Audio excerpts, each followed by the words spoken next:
नमस्कार, जय हिंद दोस्तों, आप सबका स्वागत है हमारे YouTube चैनल अपना पेशन न्यूज पर। इस चैनल पर आपको X95F4 पेंशन से जुड़ी तमाम खबरों के बारे में बताया जाएगा, तो हम आपसे निवेदन करते हैं कि हमारे चैनल को सब्सक्राइब करें। आत्मसम्मान के साथ जीने का हक चाहते हैं वरिष्ठ नागरिक, मतदान पर बड़ा फैसला, बीजेपी की बड़ी धड़कन।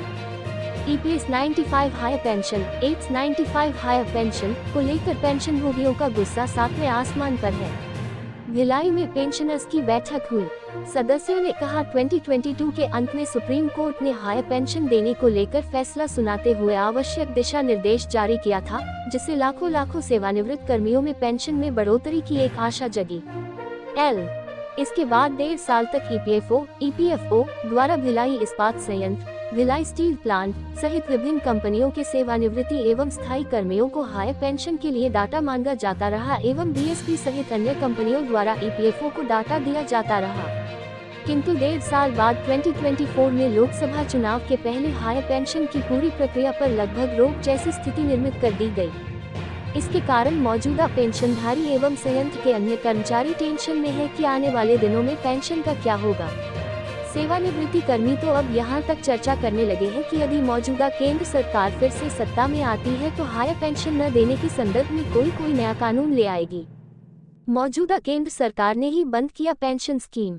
भिलाई स्टील प्लांट से रिटायर पेंशन भोगी MS शांत कुमार ने कहा, मौजूदा केंद्र सरकार एवं उनके नुमाइंदे शुरू से ही पेंशन स्कीम के विरोधी रहे हैं। उनका मानना है कि जो कर्मी नौकरी किए हैं उसके एवज में उन्हें वेतन दिया जाता रहा है, इसीलिए सेवानिवृत्त होने के बाद पेंशन देने की आवश्यकता नहीं है। ऐसे ही तर्कों के बीच ओल्ड पेंशन स्कीम को बंद कर दिया गया। सेना में तो अग्निवीर योजना लाकर 4 साल के लिए सेना में भर्ती करके उन्हें भी पेंशन से वंचित कर दिया गया। इस बार मौजूदा केंद्र सरकार पुनः सत्ता में आती है तो बचे कुछ सारे पेंशन योजनाएं खत्म हो सकते हैं। सुप्रीम कोर्ट के निर्णय के बाद भी 1.5 साल तक नहीं शुरू हुआ हायर पेंशन। यहाँ गौर करने योग्य बात है कि हायर पेंशन को लेकर सुप्रीम कोर्ट के सामने पेश किए गए सबूत एवं सभी तर्कों पर गौर करने के बाद सुप्रीम कोर्ट के द्वारा दिए गए निर्णय के 1.5 साल बीत जाने के बाद भी हायर पेंशन शुरू नहीं हो सका है, जबकि इस संबंध में संसद के दोनों सदनों में विपक्षी दलों के सांसदों ने न्यूनतम पेंशन की राशि को बढ़ाने व हायर पेंशन पर सुप्रीम कोर्ट के निर्णय व निर्देश को शीघ्र लागू करने में देरी पर विरोध व्यक्त करते रहे हैं।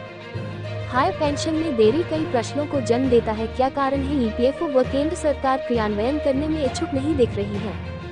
सेवानिवृत्त कर्मियों की फौज सिखाएगी मौजूदा केंद्र सरकार को सबक। BSP रिटायर्ड एम्प्लॉयज कर्मियों की बैठक में चर्चा के बाद सर्वसम्मति से तय किया गया कि पेंशन को लेकर केंद्र सरकार द्वारा दिए गए टेंशन को ध्यान में रखते हुए इस बार सेवानिवृत्ति कर्मियों की फौज लोकसभा चुनाव में मौजूदा केंद्र सरकार को सबक सिखाएंगे। इसके तहत वह अपने पहुंच तक हर व्यक्ति के पास जाकर इस बात को बता रहे हैं कि किस तरह पेंशन को लेकर केंद्र सरकार एवं उनके विभागों द्वारा तंग किया जा रहा है। इससे साफ हो गया है कि केंद्र सरकार हायर पेंशन देने की मूड में नहीं है, इसीलिए इसका परिणाम लोकसभा चुनाव में दिखेगा।